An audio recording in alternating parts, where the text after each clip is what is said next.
friends! Welcome to my channel. My name is Cari Fable, also called Cypress, and this is episode 2 of Catch Up with Cari. Oh, is this becoming a thing? This might be becoming a thing. So I've got some interesting news for you. Most of it, I think, is, well, no. I was going to say most of it's good news. We won't end on such a downer as last time. How about that? So first, really nerdy voiceover news. Voice Casting Hub is closing in March. So if you are not familiar within the entertainment industry, specifically voiceover, Voice Casting Hub was a way to connect agents and their talent roster to auditions that was a little bit more streamlined, because right now everything kind of goes through emails. So Voice Casting Hub was trying to do that, where you, the talent, could register for a profile and then connect to your agents. And through that, your agents could invite you to audition. That's how I've used it. I know you can also use it separately without having an agent. And I did originally sign up for that, but I never used it. It's not like a pay to play. It's more one of those just, there are a lot of them out there where it's a profile page. So you just put yourself on there. There was a paid service, but the basic is free, and that's the one that I had. I never paid for it, but I was on it for a few years, and just recently I had I have a new agent. They asked me back in November to connect with them on there, and then I got this email. So I think I can read it to you. I'm going to read it, and then I might cut out some of it just because I don't want to publicly release any potentially sensitive information. I don't think it is. I think this is public notice. It's just no one cares if a software closes down if you're not involved in that industry, right? For example, actually, was it HubSpot? I can't remember now. There was a CRM out there that laid off 7% of their entire employee base. And I have a past colleague of mine who was involved in that as well. Editor Cari will put it in here, what it was. But yeah, so there was just a big layoff, big hullabaloo, and it's big for them. But if you're not involved in that, then it has no part in you. You know what I mean? It's just one of those. So Anita Wong with customer support says, "Hello, we are really sorry to let you know that Voice Casting Hub will be closing. Our last day of operations will be on March 15th, 2023. We know that your business might depend on our services, so I want to reassure you that we're here to help that is how it's written. To help over the coming weeks. And our goal is to make this transition as soon as possible for you. This means if you have any questions after reading the FAQ further below, please do get in touch right away, and we will do our best to help." So February 1st is the last day for new projects to be listed. February 20th is the last day for buyers and producers to process outstanding payments, and March 6th will be when all outstanding payments and refunds will be issued to talents. So what does this mean for you right now? We recommend wrapping up all ongoing projects, checking any outstanding payments, processing all payments, and downloading any invoices you may need for bookkeeping before that date. After that time, we will no longer be available to provide assistance unless we have received notice from you prior to March 15th, 2023, and have confirmed that we are actively working with you. Our platform will be available through 23:59 Eastern Time, March 15th, 2023, which will be Voice Casting Hub's final day of operation. So their FAQs are, what if I have a remaining subscription left on my account? My project needs more time to finish and will not be completed by the last day. How do I contact you if I have any questions? Lastly, we want to thank you so much for your past business and support, and to reassure you that we will provide full support for all ongoing projects until then. We wish you all the best for your continued success. Sincerely, Anita, customer service from Voice Casting Hub. So I have 2 agents right now, and the one, Crown North, that had me connect on there, I did reach out to them and I said, is this going to impact us in any way? And they said, don't worry about it. It won't. They've already switched over to emails. So it's fine. It doesn't affect me personally, but it certainly affects a lot of the industry if you were using that platform to, just to kind of keep your stuff together. It's kind of like using Slack or Trello or any of those other software to help Monday. I always see those advertised, where it keeps things in order for multiple people, to then have to go back to the old school way of an Excel spreadsheet or emails. It's a little bit of an inconvenience. I don't know that this is detrimental to business getting done.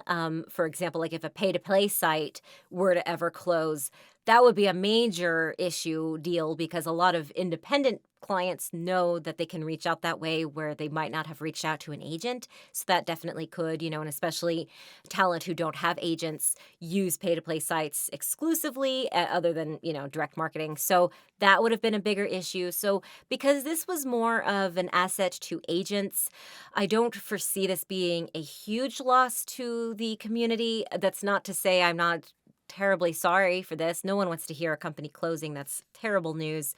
But in terms of the industry, I don't think it's, big water is gonna, what am I trying to say? It's not a huge deal. It's just voiceover news. Okay, so I thought it was really funny that the day after I recorded my video about Troy Baker saying, hey, he's fine with someone else cast as Joel from The Last of Us, another article came out about why he wasn't cast to play Joel in the live action, which I think if he had done that, it would have broken a record. Like the first voice actor actually, being the character. I think that would have been the first time.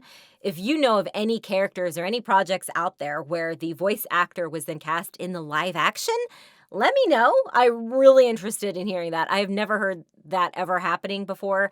And it's really interesting that it's even in a discussion with Troy Baker. He's just that awesome, I guess. So during a discussion with BuzzFeed, director Neil Druckmann explained the reason why they didn't bring the famed voice actor to reprise his role from the game.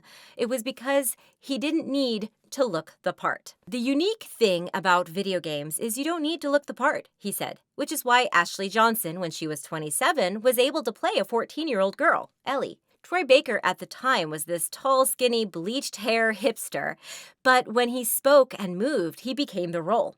That's why we couldn't cast those same people into these roles for the show, but they were instrumental in bringing those characters to life. This article specifically goes into that there's still a possibility he could be somewhat involved and appear in the show. It would be interesting to see if that will even happen. I know that, yes, there are several actors out there. Mae Whitman is one that I can think of right off the top of my head, where she's a voice actress. She's known for like Katara, and she was also Tinkerbell. She was Yuffie. Christy Carlson Romero was the original Yuffie Kisaragi voice in America. But anyway, she's also in like TV shows. She was Egg or Anne from Arrested Development. She's in, it's called Good Girls, I think it is. I love that series, but I can never remember what it's called. But I think it's just called Good Girls. So, she's been in a lot of stuff. The Duff? So she's a voice actress, like actual voice actress, and also, a camera actor. There are people like going backwards where Chris Pratt is an actor and he does voices. I wouldn't necessarily call him a voice actor because of his, fame. And again, not to knock his talent, but anyway, talk myself into a hole. I'm just saying, it's not all that common for voice actors to also be camera actors, although it does happen. There are several who have made that jump. Most people kind of just, it's so hard to get either or project anyway. To try to go after both it's a big thing. So kudos to them. I could not do that. I don't have the energy. Some sad news that I also wanted to point out. It's, again, The Last of Us, but it's not really related to the TV series. But Annie Wersching, the voice actor for Tess from The Last of Us, she was also on 24. She actually has passed away at the age of 45 from cancer. Just the brief article that I read didn't specify what cancer. It was just an ongoing battle for 2 years. It's always a shame to lose anyone, regardless of their position, their title, what they do. A life lost is always tragic. I think it's especially tragic when it is someone who is a little bit younger, 45. No, she wasn't a spring chicken, but she was a mother of three, and she had a loving husband. And it's just very, very sad. I have heard through Reddit, so take that with a grain of salt, but they are making really good strides with certain treatments to actually like kill cancer. Certain cancers, not all of them, obviously, and I don't know which one she had. But it's just really, really sad. And so I just wanted to take a moment because we were talking about The Last of Us to just acknowledge her passing and my condolences to the family. So I just wanted to bring this up. I'm not going to be talking about it too much. I could make its own video about this, but NAVA, the National Association for Voice Actors, which I actually am a part. It's a nonprofit, hosted. Looking forever for that word, hosted a roundtable to discuss the synthetic voices, the AI voices. And that is just a huge, it's always been an issue. It's always been kind of there as a, is it a competition? Should voice actors be worried? And that is a huge thing. So I'm going to, they have a free replay. It's an hour and 45 minutes. Full disclosure, I did not watch it. It's on my to-watch list, and that's why I wanted to give it to you guys. So those are in the comments down below. So if you want to hear active people in the voiceover industry just discussing the impact that AI voices will have on the industry, have had on the industry, may have on the industry, I highly recommend you watching that. NAVA has a huge respect for me, and as a member, I'm just proud to be a part of them. But just as like a kind of high level look at it. You might have heard of, Jasper and some other AI apps that pull, was it Dolby, Dottie, Dora? Anyway, there's an app that like you put in, rainbow puppy, and then it'll like artificially give you a picture of a rainbow puppy. And so the issue there is A, it pulls from real artists to kind of render it, and B, it's taking away, commission work for independent artists. So there's several reasons why AI artwork is an issue in the art industry. There's also Chat GPT, which honestly I've not looked into too much, but other writing things. And I've seen them all in jokes and stuff where it's like, I fed this thing every Seinfeld episode for it to write whatever, or like there was one for like Batman movies and stuff. And, so it just like spits out written stuff for you. And so basically, science and technology are creating workarounds for the creative talent to lose their jobs, essentially is what it is. It's like, instead of having an artist draw you this picture, have a computer do this. Instead of having an author write this book for you, just have a computer do it. And instead of getting a voice actor, just let a computer do it. So it has always been a thing, especially apps like Siri and Alexa, the TikTok voice, that was in the thing where you sit there and you give them your voice and you read for 3 hours or whatever, these different things, so that they can actually pile together and synthetically create sentences. And the fear there is that you are replacing yourself. You are giving them your voice to then use elsewhere, and so that's just a very scary thought. Luckily, a lot of clients have realized that these synthetic voices still don't quite, even if they don't sound computer robots really bad, they still don't have that nuance that a human voice does. Actually, I was just speaking with one who I might be getting the gig, but it's not anything yet. But we were discussing how the automated voice, when you say 5 plus 5, it's 5 o'clock. That it will fit 5 plus 5, it's 5 o'clock. That is still kind of there, where you need to hear 5, 5, 5, 5. There's different aspects of just that one word that the computer still can't really replicate at this point. But then like that, why do you want to take away these jobs for these people? I understand it's, instead of giving this actor $200, buy this app for $50, And then you can get, yes, it saves you money, but why take away these wonderful art pieces, you know? So, and it right now it's determined that it really won't remove all of the jobs, but some of the lower dregs, you know, as especially as you know, more and more talent come on, it's more competitive. Everyone who has a microphone can do voiceover. I have opinions on that, but I won't say anything further. You know, so it's kind of along those lines where it's like, well, then, you know, those jobs that would have been on Fiverr are going to be taken by AI, but all of the actual, you know, beautiful art pieces of, you know, like movies and cartoons and, you know, books, novels and stuff, like most of those are still going to be for the person, the human voice. So that is, again, that's kind of my synopsis of what's going on. I just kind of, it's been explained in the industry. We all know not to take those gigs that are like, hey, can we record your voice?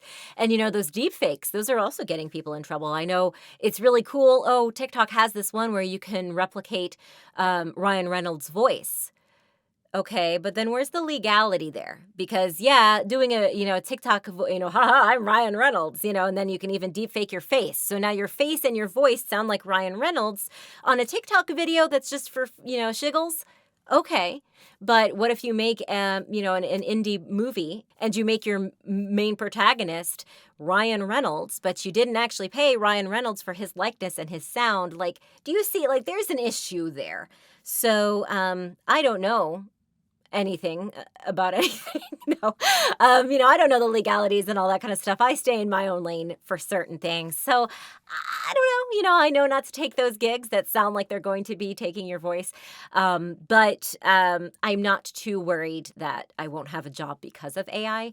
That's just from one specific voice actor. But of course, listen to the roundtable. Maybe they will say the exact opposite of me and I will eat my hat. Where did that saying come from? Another topic that I just wanted to say, to let you guys know, because I give you voiceover news, Twitter had a war of the XLR versus USB microphones. I never got in on that argument, that conversation. I have actually given my opinion in one of my other videos on this channel, so I won't go too much into it. I will just say USB mics are the mics that have a USB. Ooh, haha! I just so happen to have. Okay. I just so happen to have two wires. This is the XLR, and you can sort of see there's three pins that go into your microphone. I'm shaking everything. I really hope my microphone is happy. And this is a USB mic. So that's what it is. That's what they're discussing. So the XLR plugs into an interface. It can also plug into other really like fancy. You can get real fancy with it. But the basic ones, it's the microphone uses this extra cool XLR plug that goes into an interface that then plugs into your computer. And then the USB takes out that middleman and just goes into the computer. What is the difference? The difference lies in the back-end engineering audio editing thing. So there are frequencies, there are wavelengths, and the USB itself as a cord cannot, I guess, I don't know if it's the strength, right? Like, I only know on a high level understanding. It doesn't have the power to really translate your voice into an audio wavelength in a very high quality. It does it, and it's great. And I started my career on a USB, AT2020 USB, boy. I still have him right over here. He is my ride or die. I take him with me because my XLR travel mic doesn't always work. Sometimes it just decides, no, I'm not going to work today. And, when I'm sitting hunched over in the guest room closet of my family's house because it's Christmas and I need to get this out, I need something that's going to work. So yeah, I still have a USB. However, I am recording right now, and all of my work now is on an XLR. When you put them together, you definitely hear a difference. Straight up, I record, hi, my name is Cari. Hi, my name is Cari. The XLR sounds better. However, I have never had a client complain that my audio was not good.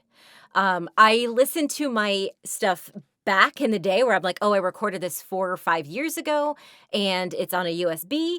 I do hear a difference. I'm like, oh my gosh, I'm almost embarrassed to show this as a sample. So a lot of those I've either taken down, like I don't send it, or I will say it with a clause. I have since upgraded my info, my stuff. My voice still sounds the same. The XLR. When it plugs into that interface allows you to do extra stuff like the gain. It gives you more control over what is the sound that's coming in. And the interface that I have is still a basic one because I don't do a lot of engineering. So if you play like an instrument and it has to plug in and stuff like that, it can get really, really, those are big soundboards, right? Picture that versus plug and play. There is a difference. So that's what people are arguing about. And I think it comes a lot from the frustration that everybody is competing now to be a voice actor. And so people who have spent years studying and thousands of dollars setting up their studio are getting a little frustrated by people who, one Saturday pick up a USB mic. And I was going to name brand. I'm not going to drop names because there is one specific. They're like, don't. But yeah, pick up a mic and buy a subscription to a pay-to-play and say I'm a voice actor now. And if they book gigs, then yeah, they are. But it still hurts those who have taken this seriously as a profession. And I'm not saying that to like get into the drama. I'm just saying I think that's where it's coming from. The frustration is where this thing is, because I understand, and now, yes, I use XLR. I will always continue to upgrade. It's argued, is a USB mic good enough to be the intro level? I believe it is, because I started that way myself, and it would be hypocritical to say that I got my first 3 years, I was on a USB mic. I booked some of my greatest stuff that I still say, hey, I did that with that mic. I never had a complaint. I had clients come back to me for years after years, and I even will, some of those rush jobs. And I will tell my client, I'm like, I recorded this in a closet. You'll have to wait till, the 20th when I come back because I'm on holiday.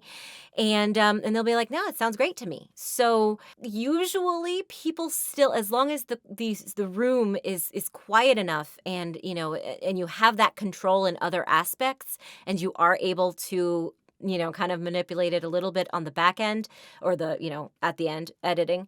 It's not the best way to go about it, but it's doable.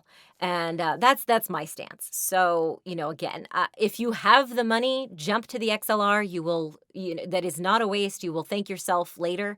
If you don't have the money, USB is just fine. I will also say, as a streamer of video games and doing podcasts and stuff, the Blue Yeti is amazing for video game. It is out in the living room where, or our media room, but whatever, where I don't have acoustic treatment like this.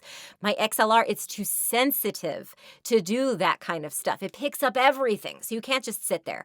But with a little bit of tweaking again through OBS, my Yeti, I prefer the Blue Yeti USB to do video game recordings because it can sit there in the room. I'm on a couch, I'm playing, and it can pick me up, and it's not sensitive enough to pick up, when a cat walks through the door, that kind of thing. But when you are really you can hear every crisp and audio, little tiny stuff, that's when you need an XLR. So I think there is a difference. It's perfect for different needs. I think USB mic is also fine for podcasts.